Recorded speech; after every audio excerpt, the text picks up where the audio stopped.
check, 1, 2. Go! Curious about real estate? Yes! Then you've come to the right place. Get the knowledge you need, get over the fear, and get started. This is the Michael Quarles Real Estate Show with your host, Michael Quarles. Hello, everybody. Michael Quarles with the Michael Quarles Real Estate Show, and welcome to podcast episode 275. Today, we've got 5 questions sent in, and I'm going to try my best to answer them. And remember, if you have a question, send it to support@michaelquarles.com. Before I get started, I want to talk about a new feature that's being added as I speak to our Gold Coaching Program. You know, over the last 2 or 3 months, we've added 50 classes. We've added CRM, a robust CRM to manage all of your transactions and your marketing and all that kind of good stuff. Talking to sellers, talking to buyers, talking to lenders, tenants, everything. Then we added the call center, so we'll actually answer your phone for us. And I tell you what, it is doing really well for a lot of folks. Takes the burden away from the coaching student. A lot of the coaching students, they're not investing yet full time. Having that call center is a big advantage. And then those that are investing full time, they actually love it too, because they can go out and do what they do best, which is buy houses, not talk to folks who are calling about a piece of mail or something else that they received. However, with all that said, the next feature, and this is really cool, get this, folks. Imagine for a second your phone rings and you answer it or somebody else answers it. One thing that you have that no one else now has is that prospect's telephone number. I mean, the phone books nowadays are pretty much useless. They called you. We know we're marketing to somebody that has an equity position or someone that qualifies to sell as a house. So we want to talk to them multiple times. Well, before, really all we could do is call them back. We could send them another piece of mail. We could take the step of going, okay, let's go get a texting platform and put them in that and then send auto texts out to that. But what if you could just start talking to them on purpose? Imagine for a second setting up a voice callback that calls them back in 10 days, 15 days, 30 days, 60 days, 90 days, and reminds them that they called you, a little while ago on purpose. You don't even have to do anything. Imagine for a second you wanted to send your business card out to everybody that's ever called you wanting to sell a house to you, and just remind them you're here and that you pay a referral fee, whatever you want to say on your reply. Imagine for a second you wanted to touch your prospects, every one of them that have called since day one of your career, every month, just to remind them, hey, you're looking for referrals. If they're ready to sell their house now, I'll give you a call. Whatever it is, imagine doing that automatically. Well, that's coming to the coaching program as we speak. Here we go. Question number 1. I'm new in the real estate business and still learning the difference between flipping and rehabbing. Can you give me some key points that will indicate the difference between the two? Well, okay. Rehabbing. See, I'm going to take flipping and rehabbing and push them really close together. But I guess you don't have to rehab something to flip it, because when I wholesale something, I in turn am flipping it. But we typically use the word fix and flip together kind of thing. And so fix implies rehabbing, flip implies reselling. So you can resell something without rehabbing it, and you can rehab the thing to death. Here's what we don't want to do when we rehab. We don't want to bring it to our standards. We have nothing to do with the equation other than we're going to make the profit from doing all this work. That's the only part of the equation we're involved in. We do not want to do it to our standards or the rehab it or fix it to our standards. We want to fix it to the buyer's standard. And we find out that by interviewing active houses for sale in the marketplace around our house that we have there, not, across town in the luxury part of town or not across town in the poor part of town. If our house is in the luxury part of town, we want to look at houses in that area, determine what they're offering, what buyers have been buying, and why they bought the house they bought, and make ours look like that. And if it's a lower income area and it doesn't need as many things in it, Well, we absolutely don't want to put granite countertops in an area that Formica countertops will work well in, and vice versa. A lot of times, a lot of investors decide they want to be a contractor, remodeler, interior decorator, and they just make this castle out of cardboard box. And you just can't do it, guys and gals. Be very, very conscientious of only doing your remodel for your buyer, not for yourself. Question number 2. Should my bird dogs be talking to the property owners? Should they enter the house to see what the repairs are and what needs to be done? Well, then I guess you have to define what you define bird dogs to be. See, to me, a bird dog is no one other than someone that says, I know someone has a house for sale. Hey, Mike. Hey, this is Joe. The other day you asked me to call you when I found someone that wants to sell a house. Hey, I got this guy or gal over here at this street over here. They want to sell their house. Here's their phone number and their name. That's a bird dog.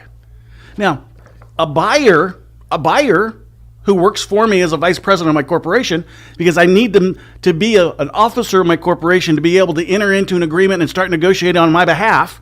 Because if they're not a real estate agent and not a vice president, they're going to violate the law. So as an officer, they can do that. I can give them that ability. And now the buyer is going to start negotiating. And of course, the buyer needs to see the inside of the house. It's different than a bird dog. A bird dog is just the finder of kind of the opportunity, but it's not really the negotiation of that. It's not what they're there for. You're there for that. Your buyers are there for that. Your bird dogs they're no different than a TV ad or a radio ad or a billboard or a branded sign or a piece of mail. They're just telling you about opportunity. That's all they are. Thanks for listening. We'll be right back. Are you running out of leads? It's time you tried Yellow Letters at yellowletters.com. Get motivated seller leads through yellow letters, postcards, zip letters, typed professional letters, greeting cards, door hangers, and business cards. Yellow Letters is a full-service marketing company created with your success in mind. Get the personal attention you need to get your direct mail campaign started and get in touch at yellowletters.com.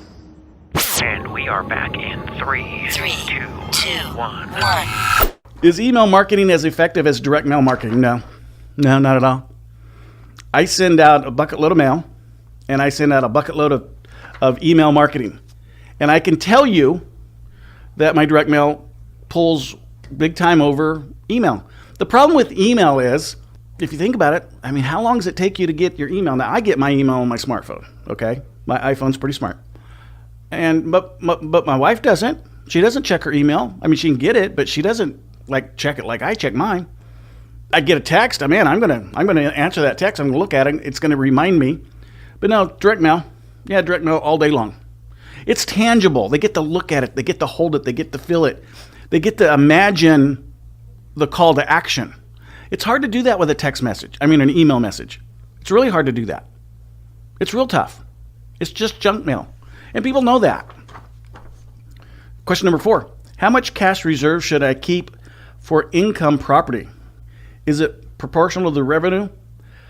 Total rent plus extras like coin laundry and all that kind of stuff? I'm a firm believer in anything in life.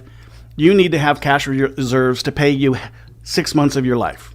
So whatever you earn on an annual basis, whatever expenses you have, whatever you do for an annual basis, need to have half of that. So if you earn, 10 grand a month, you have to have 60 grand in savings.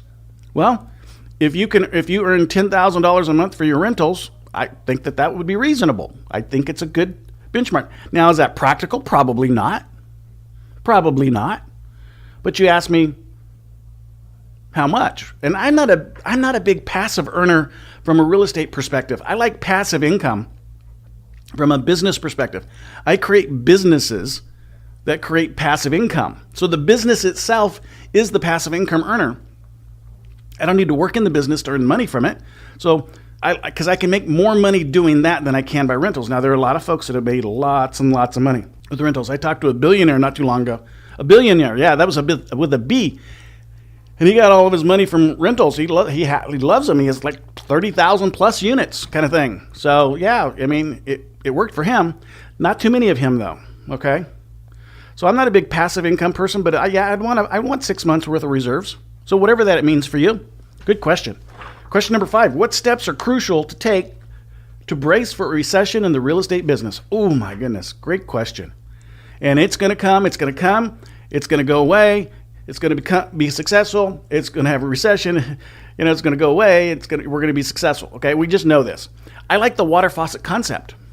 Be able to turn your business off and not have to rely upon buying and selling houses for your livelihood. So you have a nest egg sufficient enough and income from other avenues, multiple streams of income, that your investment business can be a water faucet. You can turn it up, you can turn it down, you can turn it completely off, you can turn it completely on. And that thing could be a fire engine hose kind of thing.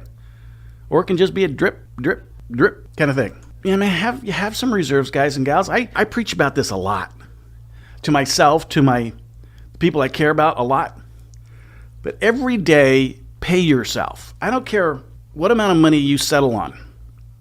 Make it a habit to every day pay yourself. And you're going to say, Mike, I can't pay myself every day. That would be ridiculous. Yes, you can, because you go to the store, you go do something, you take $3-4, you go to, this morning, I'm going to describe my morning. I went to Fat in the Box, and I got a Diet Coke. Cost me $2.35. So if all I could do was pay myself $2.35 every day, well, what's $2.35 times 365? Almost $1,000 kind of thing. Maybe it's more than $1,000. That's just one little itty bitty thing. So let's assume for a second I did that 5 times a day. Now I got $5,000. Well, maybe I make it $100 a day. Now I got $36,000. Maybe I make it $400 a day. Now I have a lot more. Maybe I make it $1,000. Mike, how do you pay yourself $1,000 a day? It's because you create an ability to earn more than what you save. But savings is always the most important thing. God, family, and savings. All right? So you can do it. You just have to do it. You have to just get up right now, go do something that's going to cause you to earn more money tomorrow than you did today. So you're going to take a step. Well, what do you do, Mike, that you're asking? Well, if you want to be a real estate investor, maybe you start calling people that have houses for sale by owners. You can go to Zillow, look at your area. They're going to give you a list of all the FSBOs, people that are advertising to come buy my house. Why don't you set a time to go out there and buy the house? Just because they're FSBO doesn't mean they want full or overvalue. Most of them do, but that doesn't mean everybody does. So you're just going to go out there. And on the way there, write down all the addresses of all the what looks and appears to be a vacant house, an abandoned house. Start doing some legwork.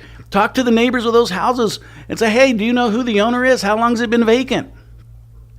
People in the neighborhood don't want vacant houses. They want you to buy that thing, clean it up, fix it up, and get a nice, responsible family in there. They're going to help you. But do something today or tomorrow that's going to increase your ability to earn money, and then put that money aside, or some of it. Don't tell me you can't do it. We all can do it. I had a coaching student. He stuttered so bad you could hardly understand what he said, and he was still successful. So I know if he can do it, you can do it. I had a person who was a coaching student that was so shy they could not look in the mirror because they were afraid of what they'd see. But they did it. You can too. You just have to take the steps to do it. Yeah, and it's your life, not mine. I'm going to be fine. I'm going to be fine because I'm going to preach to people. I'm going to preach to my family. I'm going to preach to my friends to save money, do what you want to do. If you're going to do something in life, you might, and you're going to fail at it. Let's assume for a second you fail. Mike, I can't do anything. I failed. Why don't you fail at what you want to do instead of fail at something you don't want to do?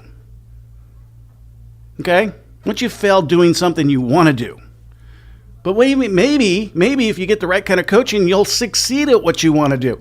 And then as you succeed, start putting that $2.35 in the bank every day. Every day. Make it a habit. Not once a week, not once every 2 weeks, not once a month. Every day, put money aside and call that your life. Don't spend it. This is a savings account. It's not for a rainy day. I guess a really bad rainy day. Because when you get in the habit, when you form really positive habits like that, man, your life is going to change. Your shoulders are going to go back. Your chest is going to pump up. You're just going to be the walking, talking gorilla real estate investor. Everybody's going to look at you like you're the success that you are and that you want to be and that you know you can be. You're just going to buy some houses. It's all up to you guys. Talk to you next time. Take care. Thanks for listening to the Michael Quarles Real Estate Show. Get more info and stay in touch at michaelquarles.com.